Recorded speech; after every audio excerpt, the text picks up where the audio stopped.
Welcome to another Real Talk. Today, we talking about Stargirl episode 2. But first, this podcast has been brought to you by two good sponsors. Busy T Creations. Are you looking for any trays, custom trays, any shirts, jewelry? Visit Busy T Creations. And if you're looking for any custom tumblers, mugs, jewelry also, visit Omega Craft House. Those two are doing very good work. I got one coming myself. So go visit Omega Craft House and Busy T Creations. Now let's get to this episode of Stargirl. We see Courtney basically going after Brainwave. So after picking up from episode 1, we still figuring out everything. Courtney's still trying to figure out who killed her dad. But at the same time, she's fighting Brainwave, one of the people from the Injustice Society. Basically, she ended up losing a fight. With her losing this fight, ended up coming this big giant robot. And this giant robot was Pat. Real nice robot. And he wondered why is she still got this stab. But everything comes up to what happened to everybody. Who killed my dad? She wanna know all these questions. And yes, Starman is her dad. There's no doubt about it. But Pat ended up telling her that Owlman that was in the first episode survived. And basically he was traveling the Injustice Society. I don't know if that was smart trying to track down some bad guys knowing that they know who you are. And a year or two later, he died.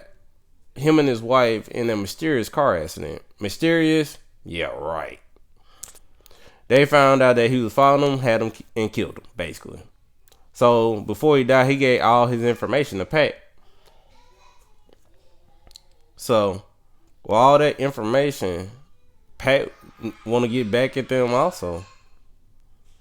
And we found out some more stuff going on within this episode. Pat also don't want Courtney to take the stab. And we also see Pat training this robot. And all of them had kinks. You know, when you first test out these new items, there always going to be a flaw in it. And his flaw was basically, he built this robot from scratch, from used car parts. So there are going to be some flaws in this. Courtney is still having difficulty adjusting to school. And this one girl, which was one of the losers in the school, basically was talking to her dad and mom over lunch. They felt real uncomfortable.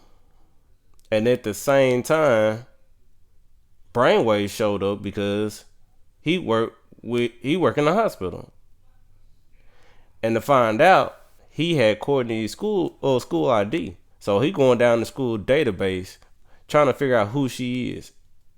Luckily, he didn't see her picture, so it looked like it hadn't updated in the system. Because it had everybody. So as soon as that happened, Courtney's still trying to, like I said, Courtney is very lucky that Brainwave didn't see her. Also to find out, they got an open house. With Brainwave finding out there is an open house, there's another way to find out who is this person with the cosmic staff. So we see Brainwave and his son. Most of the Injustice Society had kids and basically was living a normal life. But found out the son was taking money, and the dad still trying to figure out, was it a girl that beat him and his friends up? And he still don't know. And he used his powers. But after he used his powers, he tried to get his son to do the same thing. So he trying to see, since this person that got this cosmic staff could be the daughter of Starman, cause he had passed his powers on, which when we saw, nothing happened. But end up reading his son mind and told his son, don't steal from family, because he did take $20 out of his dad's wallet. Man, parents had that trick, boy, we be in trouble. But open house came, and the principal basically introducing everybody, embarrassed her son. I'll be embarrassed myself. How would you do that to me in front of the whole school? So everybody stood up. The people that working in the tire company, the banks, the councilmen, everybody standing up, and even the gym. Real. And most of your Injustice Society members, you notice, are either on it, run the gym, or in some type of power in the town. But at the same time, they are the most important people. So at the same time, Courtney had told Pat that they needed to find Brainwave. And basically they split up, which Pat told her not to, which what teenager gonna listen? Courtney ended up seeing Brainwave, and he ended up reading her thoughts. So she trying to hide away from him. They end up running into each other, and basically told her he want that cosmic staff. With this cosmic staff, I want it back here at midnight. And if Courtney don't bring that staff, he told her that he know who her mama is and will kill her. So Courtney is there to stand still. And basically, she got to bring him the staff.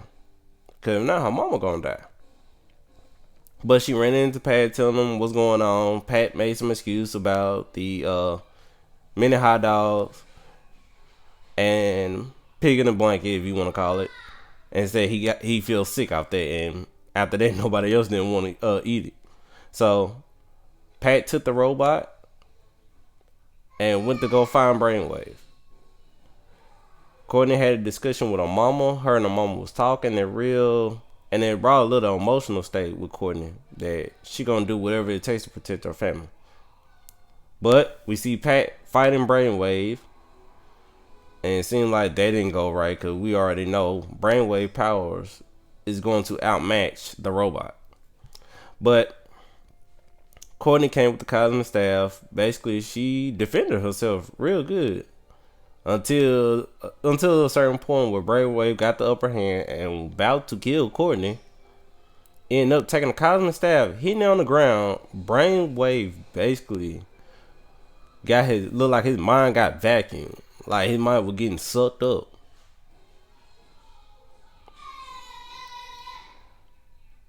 At the end, we don't know what happened to Brainwave.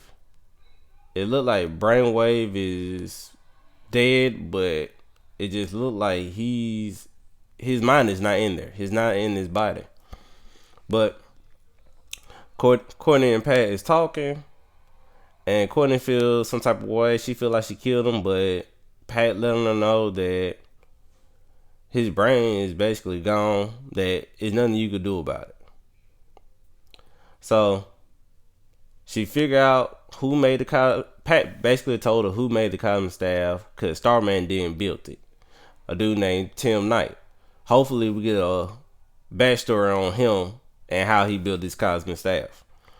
But at the same time, the staff chose Courtney, and Courtney is choosing Pat to be her sidekick. But now they gotta come up with a name for this robot.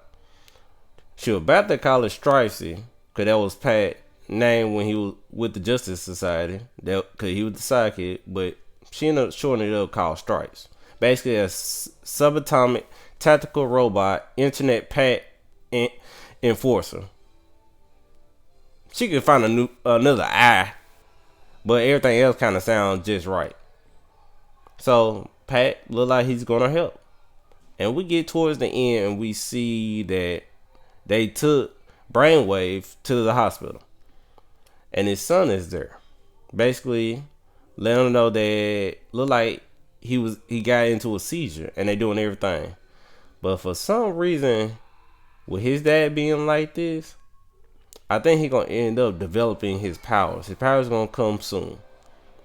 When hopefully by mid season or towards the end, we're gonna see Brainwave Jr. come. But last but not least, we notice a car coming into Blue Valley. Don't know who this is. They stopped by the bank. Like they had keys and everything. Open the door, put his hand on the wall, and next thing you know, it started going down these levels. End up running into Solomon Grundy, and he said, "Welcome, hello, old friend." Basically, Solomon Grundy has been in Blue Valley all this time, and basically locked up, and running into the bank manager. Bank manager Steven. So Steven was like, "Welcome back, Jordan. Been a long time." And they basically had a video of Stargirl. And this is basically Iceberg. Iceberg was like, "I killed one star man, I'll kill another one." So now they have introduced Iceberg to the show. The show is only getting better. And look like it gonna keep building off. It's still building off from this first episode. So basically, we getting an introduction of everything. So if you haven't watched it, go watch it. Cause I tell you this, I don't watch maybe the first two episodes, maybe 2 or 3 times just to see everybody. Cause it feel like you will miss something if you didn't pay attention to one episode and you start watching the next episode. You got to go back just to see. But real good episode. Hopefully this next episode will tell a little bit more on the backstory of everybody. So we only can see. Hey, follow me on Twitter. Follow me on Podbean. Follow me on Anchor. Follow the Facebook group at Real Talk Charles Heller. And again, this has been another talk. Talk to you later.